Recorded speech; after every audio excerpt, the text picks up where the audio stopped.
My love, this is our dream. It is perfect. But are you alright? How could you betray me like this? Everything is clear now.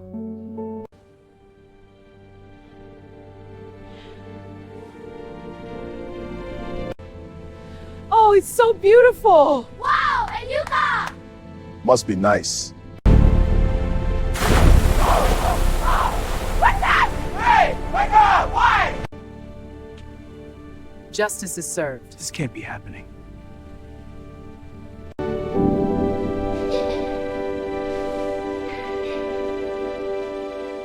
In the bustling oil-scented streets of Wari, where honking buses competed with market women and the air carried equal parts pepper soup steam and ambition, there lived a man named Orlando Ecarit whose jealousy was so thick it felt like humidity before a storm. And if envy could be taxed, the government of Niger Delta would have paved every broken road twice over. Orlando was tall, broad-shouldered, and carried himself with the polished confidence of a man who believed appearance was enough to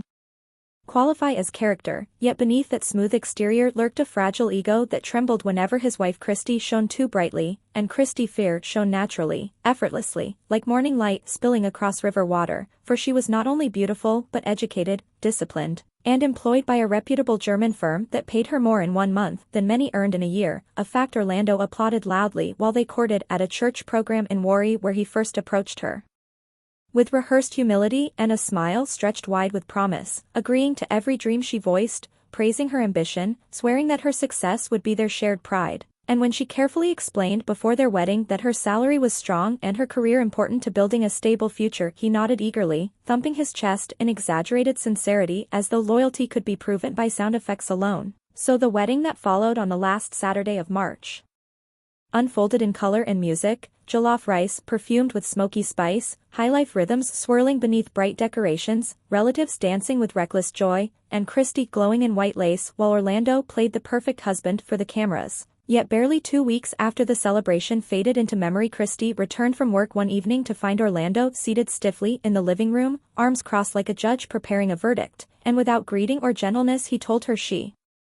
must resign from her job because he would not tolerate a wife who earned more than him, the statement landing with the force of betrayal as Christy stared in disbelief, reminding him of every promise, every public declaration of support, offering compromise through joint accounts and shared planning, explaining that children would need school fees and medical security and that partnership meant unity not competition. But Orlando's pride swelled instead of softened, and he delivered an ultimatum wrapped in threat: resign or face divorce. And in that heavy silence, Christy, driven by love and the naive hope that peace required sacrifice, chose to surrender her position, a decision that cost her not only a generous monthly income but the fulfillment her late father had fought to secure through international connections, the same father who had died believing his daughter was financially fortified. And so with one phone call, Christy dismantled the independence she had built, stepping into a quieter life inside their home where days blurred between television murmurs and empty afternoons, while Orlando moved forward unchanged, satisfied that he had restored what he called balance, though in truth he had only planted the first seed of control in soil already fertile with insecurity. And as Christy watched her vibrant routine shrink into domestic stillness, she told herself this was temporary, that marriage required patience, that love could reform pride, unaware that this single compromise was not the end of conflict, but the prologue to something far darker than either of them yet understood. Months after Christy's resignation, the walls of their home in Wari seemed to close in with a silence that pressed against her chest, and what began as a temporary sacrifice slowly hardened into a daily routine of dependence as she waited for Orlando's footsteps each evening like a servant awaiting instructions rather than a partner expecting conversation. And though she never complained aloud, something inside her dulled with every sunrise that did not require her professional brilliance.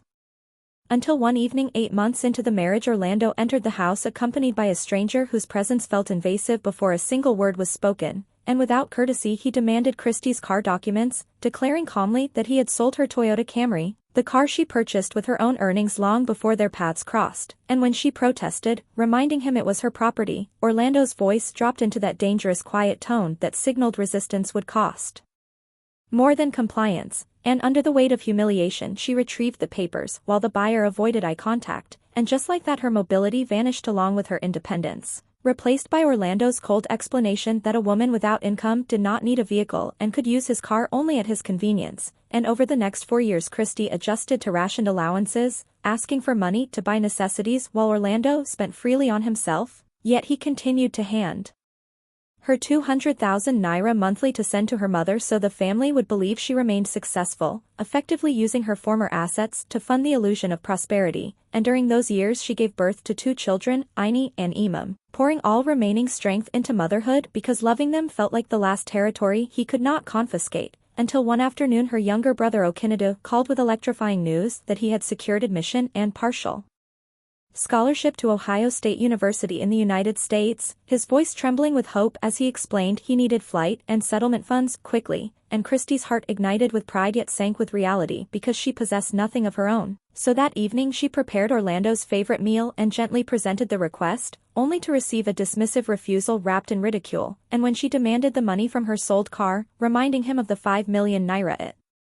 fetched, Orlando laughed deeply and confessed he had already spent it over the years sending funds to her mother, leaving nothing remaining, and in that moment Christie felt the final thread of illusion snap quietly within her spirit, not in rage but in clarity, for she recognized she had mistaken control for authority and cruelty for insecurity, and as she cried alone that night something buried in her memory resurfaced like a hidden treasure rising through water, years before meeting Orlando.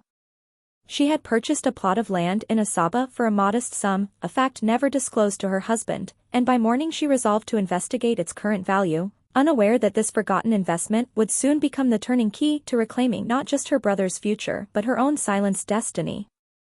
Morning sunlight filtered softly through the curtains of Christie's bedroom in Asaba as if heaven itself was attempting to whisper courage into her restless heart. And though Orlando had already left for work with his usual air of rigid authority, Christie sat at the edge of her bed holding her phone with trembling fingers, replaying in her mind the memory she had nearly allowed marriage to erase, the memory of a younger version of herself, ambitious, strategic, financially wise, who had once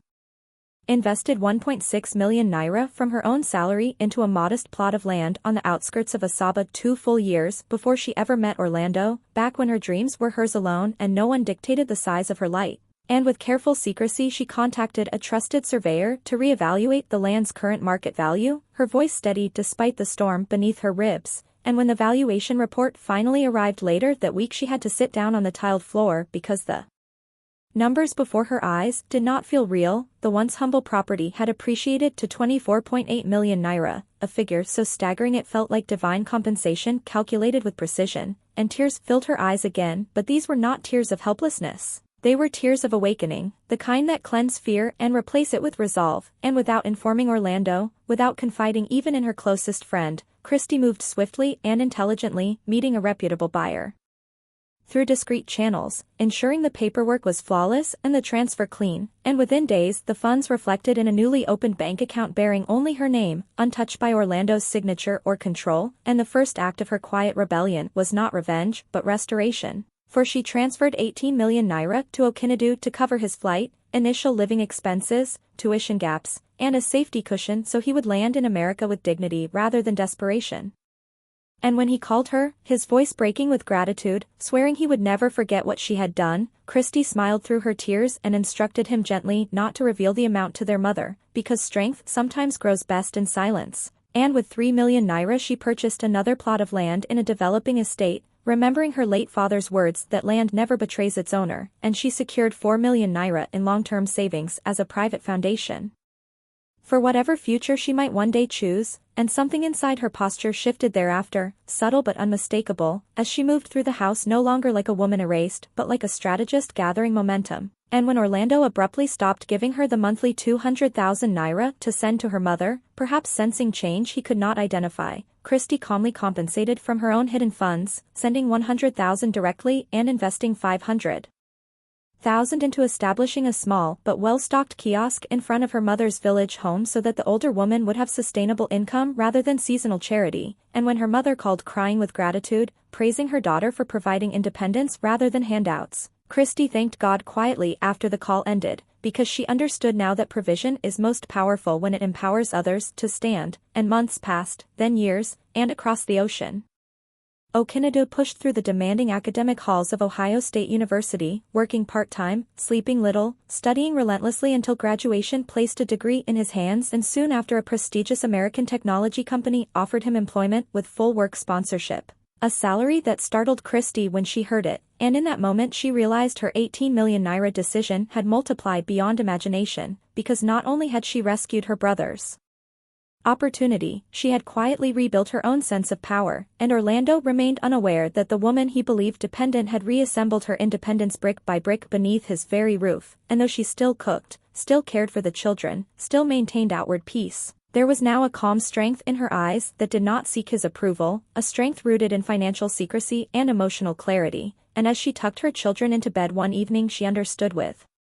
certainty that the balance of power had shifted, not through shouting or confrontation, but through wisdom, patience, and timing, and somewhere deep within her spirit a quiet voice reminded her that destiny often waits patiently beneath oppression, gathering value unseen until the exact moment it must rise. And Christy, once silenced by love and fear, was rising again. 3 years after Okinadu crossed the ocean to America, the results of Christie's silent sacrifice began to bloom in ways even she had not fully imagined, for upon graduating from Ohio State University with distinction, her brother secured employment with a leading technology company in the United States, complete with legal sponsorship and a salary that transformed his once fragile dreams into solid ground, and the first major decision he made with his new stability was not to upgrade his wardrobe or purchase flashy luxuries, but to honor the sister who had believed in him when no one else would. So one afternoon Christy received a call informing her that he had rented a spacious home for her family in a serene estate in Warri, a property with high walls, security gates, a manicured garden, and a shimmering blue swimming pool that reflected the sky like liquid glass, and though she protested gently, he insisted with affectionate firmness that she deserved a life larger than quiet endurance, and within weeks she and her children relocated, carrying their belongings into rooms that echoed with possibility rather than restriction, while Orlando walked through the compound with controlled composure, hands clasped behind his back as though inspecting an investment he himself had secured, yet the tightness in his jaw betrayed what politeness could not conceal, because every polished tile and sparkling pool ripple whispered a truth he could not ignore: the woman he had tried to diminish was being elevated by another man's success, even if that man was her brother. And soon after settling in, another surprise arrived when Okinadu shipped a silver 2023 Mercedes-Benz GLK across the Atlantic as a personal gift to Christy, instructing her to collect it from the port and drive her blessings home, and the day it rolled into the compound her children danced around it with pure delight while Christy traced her fingers across the bonnet in disbelief, laughter and tears mixing freely as neighbors admired the elegant vehicle gleaming beneath the Delta sun. Yet Orlando stood at the veranda watching silently, his expression unreadable but his eyes darkening like clouds before a storm, and when Christy joyfully explained that her brother had sent it as appreciation, Orlando's response was not congratulations but suspicion, asking coldly whether the car truly came from her sibling or from some hidden admirer, an accusation that sliced deeper than shouting ever could. And though Christy answered calmly, reminding him of the same brother he once refused to help, something fragile in their marriage cracked audibly in that moment, because distrust revealed more about Orlando's conscience than her character, and that night as Christy slept peacefully, Orlando lay awake staring at the ceiling, his thoughts spiraling into insecurity as he convinced himself that wealth would breed disrespect and independence would shrink his authority, and by morning he announced casually that his own car had developed a fault and he would need to use the Mercedes for work. But Christy, steady and composed, refused for the first time without fear, explaining that the vehicle was a personal gift registered in her name and that he should repair his own car instead of claiming hers, and the silence that followed was heavy with shifting power dynamics, because Orlando sensed the erosion of his dominance yet could not admit that his own actions had engineered this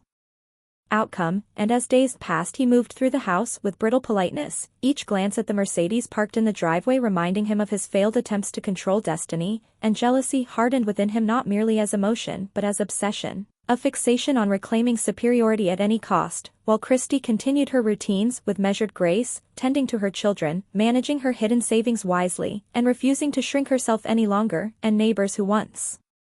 pitied her quiet dependence now observed a woman walking taller, speaking firmer, smiling freer, unaware that beneath Orlando's restrained exterior a reckless idea was forming, born from wounded pride and fueled by resentment. An idea that would soon shatter the fragile peace of the new house and prove that envy, when left unchecked, does not fade, it escalates, seeking destruction as proof of control.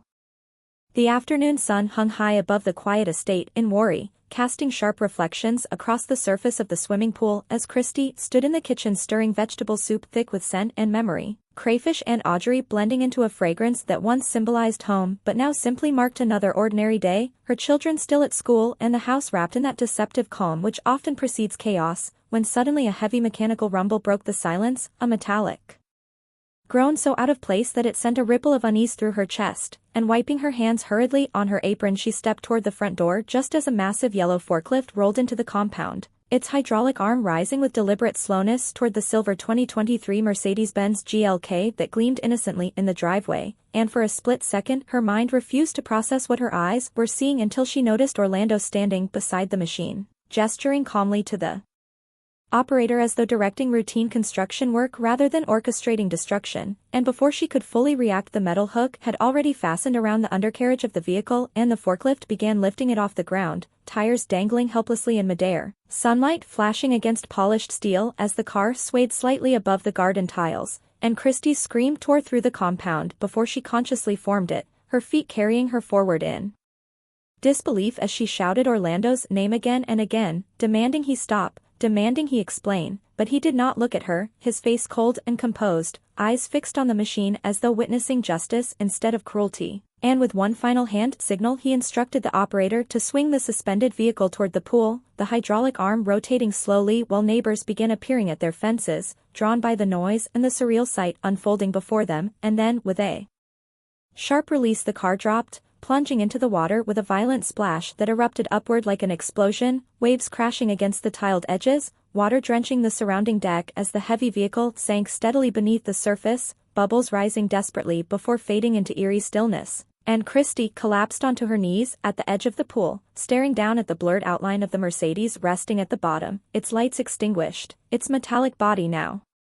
distorted beneath rippling blue, while birds scattered from nearby trees and murmurs of disbelief floated from beyond the fence, and the forklift driver, clearly shaken by the magnitude of what he had participated in, unhooked the rigging quickly and reversed out of the compound without making eye contact, leaving behind a silence thicker than smoke, and Orlando walked past his wife without hesitation, brushing by her trembling form as though stepping around furniture, entering the house and closing the door with an almost gentle click that contrasted chillingly with the violence outside. And through an open window his voice drifted outward, calm and unwavering, declaring that he had warned her not to disrespect him and that consequences always follow defiance. Words that landed like ice against Christie's skin because in that moment she finally understood that this was no longer about money, nor cars, nor pride, but about control exercised through spectacle, about a man willing to destroy property publicly to reassert dominance privately, and as the final ripples in the pool dissolved into stillness she felt something irreversible settle within her spirit, a clarity sharper than grief, realizing she had not merely married an insecure husband but a dangerously vindictive one capable of escalating humiliation into calculated harm, and though tears did not fall immediately, the shock engraving itself too deeply for instant release, her breathing steadied slowly as neighbors lowered their phones and retreated in stunned silence, leaving her alone beside the water that now concealed both the car and the last fragments of denial she once held, and deep inside her a new decision began forming, not born of anger but of survival. Because if Orlando believed sinking a vehicle would sink her resolve, he had miscalculated gravely, and the stillness of that pool did not signal defeat but the quiet gathering of strength before a storm far greater than the splash that had just shaken the compound.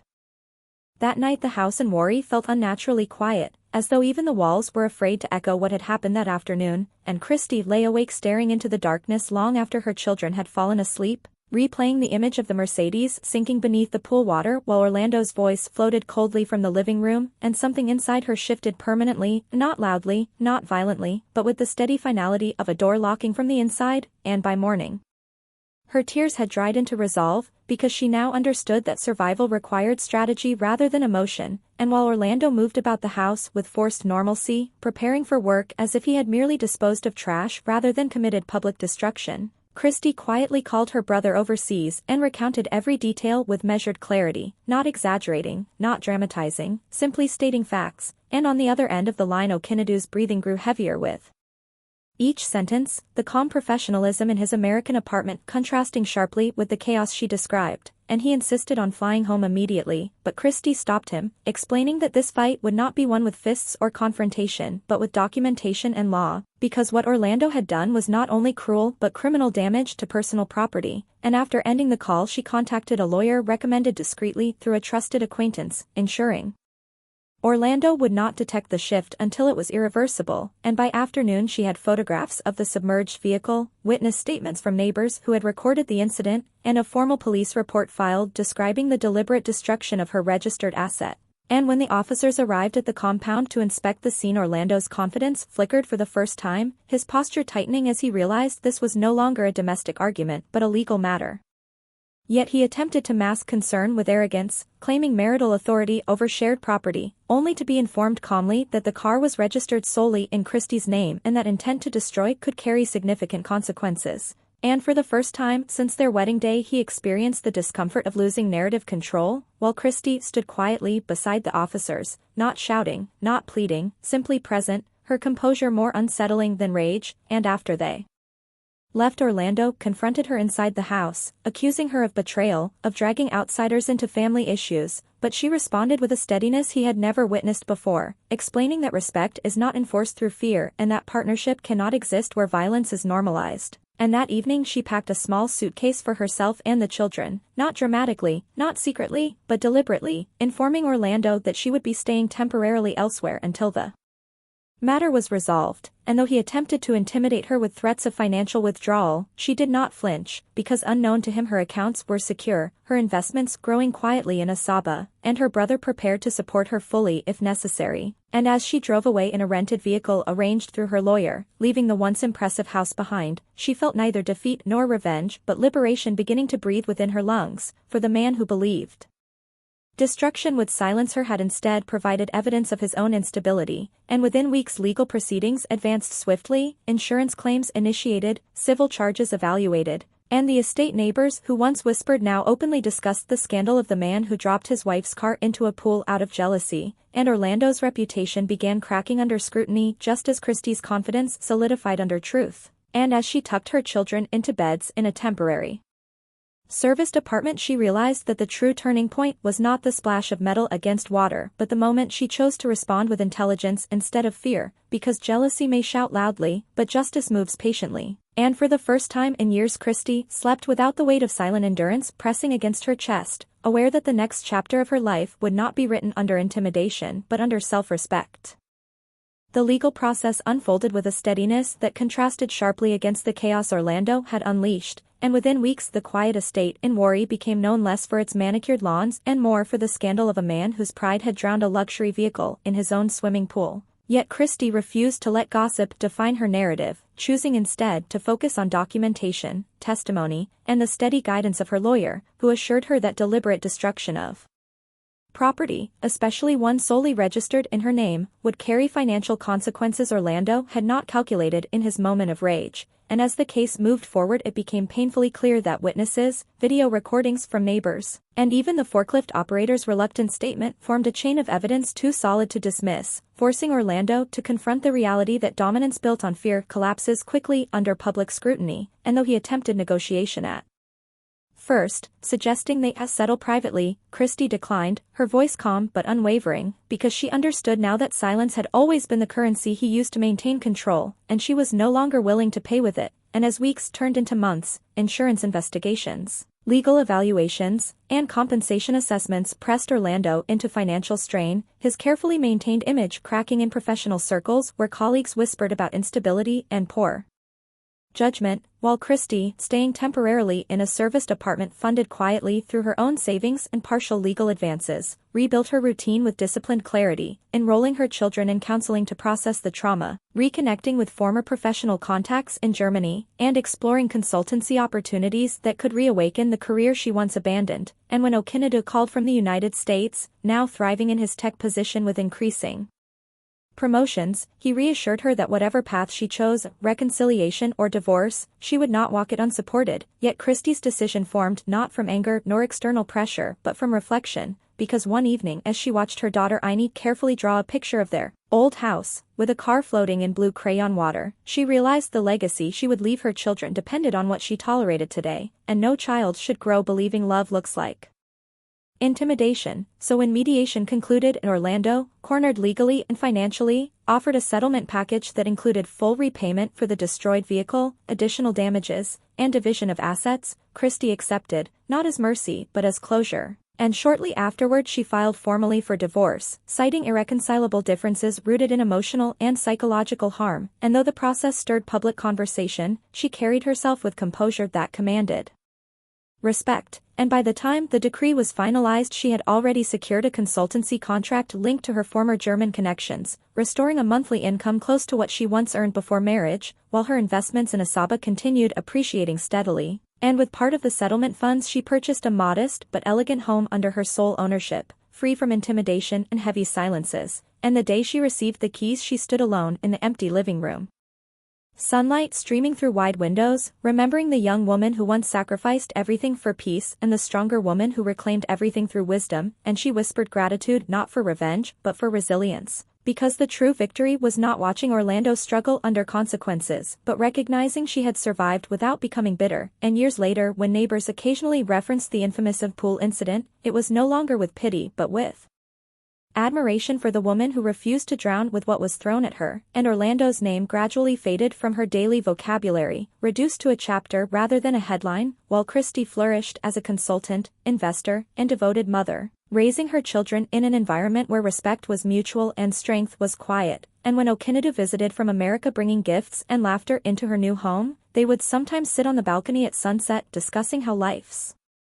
most painful moments often conceal the doorway to independence, and Christy would smile softly, knowing that the forklift, the splash, the humiliation, and the courtroom had all served one purpose, to awaken the version of herself that never should have been silenced. And in the end she did not simply escape jealousy, she rose beyond it, proving that when dignity is reclaimed, no act of destruction can permanently submerge a determined heart.